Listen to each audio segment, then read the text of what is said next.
Hello दोस्तों। आज हम लोग पढ़ेंगे भारत की भौगोलिक स्थिति यानी कि भारत की भूगोल वन लाइनर फॉर्म में देखते हैं दोस्तों। ये क्विक रिवीजन के फॉर्म में रहेगा आप लोगों का। जल बिहार ईसाई के लिए क्विक रिवीजन शुरू कर रहे हैं हम लोग भारत का भूगोल। अगर ये वीडियो आप लोग को पसंद आएगा तो प्लीज़ लाइक शेयर सब्सक्राइब कीजिएगा, कॉमेंट कीजिएगा। सर्वप्रथम इंडिया शब्द का प्रयोग भारत के लिए किस भाषा में किया गया है? तो ग्रीक भाषा में। प्राचीन भारतीय भौगोलिक मान्यता के अनुसार भारत किस द्वीपीय का भाग है? तो जम्बू द्वीप का। भारत किस गोलार्ध में स्थित है? तो उत्तरी पूर्वी गोलार्ध में। क्षेत्रफल की दृष्टि से भारत का विश्व में कौन सा स्थान है? तो 7वां स्थान है। विश्व की कुल जनसंख्या का कितने प्रतिशत भारत निवास करता है? तो 17.5% पर। जनसंख्या की दृष्टि से भारत का विश्व में कौन सा स्थान है? तो दूसरा। फिलहाल अभी वर्तमान में पहला हो गया, चीन को पीछे। पहले चीन था दोस्तों, अब हो गया भारत, अपना भारत। भारत की कुल क्षेत्रफल कितना है? तो 32,87,263 वर्ग किलोमीटर। भारत की कुल क्षेत्रफल कितना है दोस्तों? तो 32,87,263 वर्ग किलोमीटर। भारत का क्षेत्रफल विश्व का क्षेत्रफल का कितना प्रतिशत है? तो कोई चीज़ अपने आप में 100% होता है दोस्तों, तो उसमें भारत कितना है? तो 2.42%। 2.42%। भारत का उत्तर से दक्षिण तक का विस्तार कितना है? तो 3214 किलोमीटर। उत्तर से दक्षिण पूछ रहा है तो 3214 किलोमीटर। भारत के पूरब से पश्चिम का विस्तार कितना है? पूरब से पश्चिम पूछ रहा है तो पूरब से पश्चिम यहाँ से होगा तो 2933 किलोमीटर। भूमध्य रेखा से भारत के तटीय छोर की दूरी कितनी है? तो 876 किलोमीटर। यहाँ से हम लोग का भूमध्य रेखा जाता है तो भूमध्य रेखा के ऊपर में ही है भारत। ये वाला भूमध्य रेखा मान लीजिए कि ये भूमध्य रेखा होगा तो यहाँ पर हम लोग का भारत है। तो यहाँ से तटीय क्षेत्र का पूछ रहा है कि दक्षिणी छोर का कितना है? तो 876 किलोमीटर। भारत के स्थल सीमा की लंबाई कितनी है? तो 15,200 किलोमीटर। भारत के स्थल सीमा की लंबाई कितनी है? तो 15,200 किलोमीटर। भारत की मुख्य भूमि की तटीय लंबाई कितनी है? तो 6100 किलोमीटर। भारत की मुख्य भूमि की तटीय लंबाई कितनी है? तो 6100 किलोमीटर। भारत की कुल तटरेखा की लंबाई द्वीपीय समूहों सहित कितना है? तो 7516 किलोमीटर। भारत में समुद्र तटरेखा वाले राज्यों की संख्या कितनी है? तो 16। भारत में समुद्र तट से लगने वाला जो राज्य है दोस्तों कितना है? तो 9 है। समुद्र तट से लगने वाला राज्य 9 है। गुजरात, महाराष्ट्र, गोवा, कर्नाटक, केरल, तमिलनाडु, आंध्र प्रदेश, उड़ीसा और पश्चिम बंगाल। गुजरात, महाराष्ट्र, गोवा, कर्नाटक, केरल, तमिलनाडु, आंध्र प्रदेश, उड़ीसा और पश्चिम बंगाल। इस तरह तट रेखा से लगने वाला राज्य समुद्र से 9 हुआ। किस राज्य की समुद्र तट रेखा सबसे लंबी है? तो गुजरात की 1663 किलोमीटर। कहीं कहीं 1600 मिलेगा ये दोस्तों। किस राज्य की समुद्र तट रेखा सबसे लंबी है? तो गुजरात की 1663 किलोमीटर। किस राज्य की समुद्र तट रेखा सबसे छोटी है? तो गोवा की। किस राज्य की समुद्र तट रेखा सबसे छोटी है? तो गोवा की।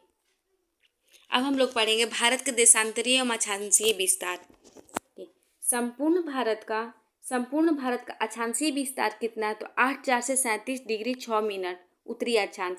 मान लीजिए कि ये हम लोग का भारत हो गया यहाँ पर, तो यहाँ से भारत जो है हम लोग का, तो यहाँ पर हो जाएगा 8 डिग्री 4 मिनट से ये उत्तर में हो जाएगा 37 डिग्री 6 मिनट, जो कि ये लद्दाख में पड़ता है।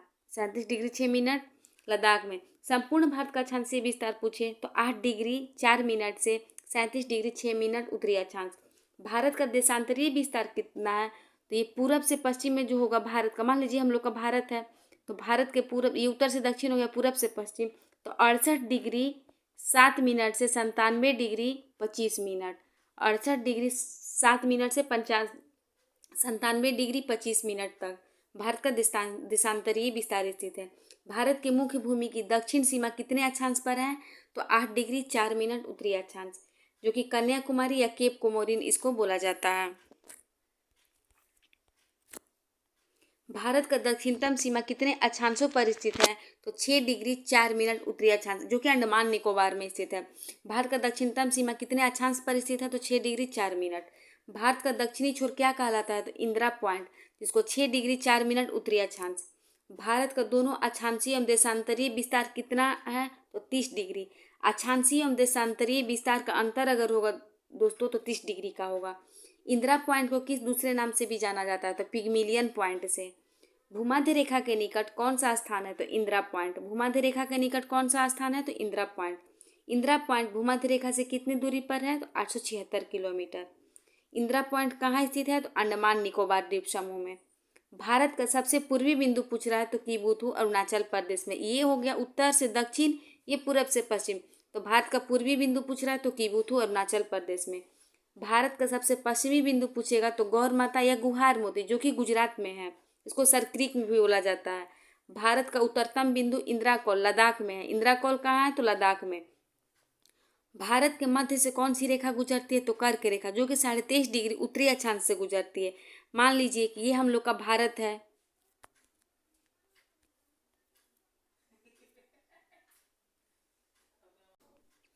मान लीजिए कि ये हम लोग का भारत है, ठीक।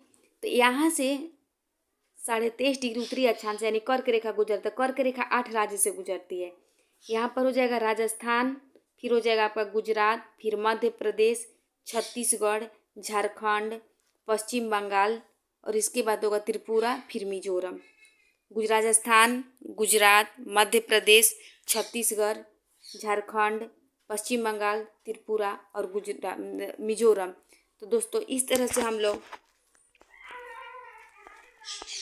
भारत का की देशांतरीय अक्षांशीय स्थिति और भारत की भौगोलिक स्थिति दोनों पढ़ें। अगर ये वीडियो आप लोग को पसंद आएगा तो प्लीज़ लाइक से सब्सक्राइब, साथ में कमेंट कीजिएगा। एक क्विक रिवीजन का फॉर्म में शुरू किए हैं दोस्तों। अगर ये आप लोग को अच्छा लगेगा तो प्लीज़ कमेंट कीजिएगा।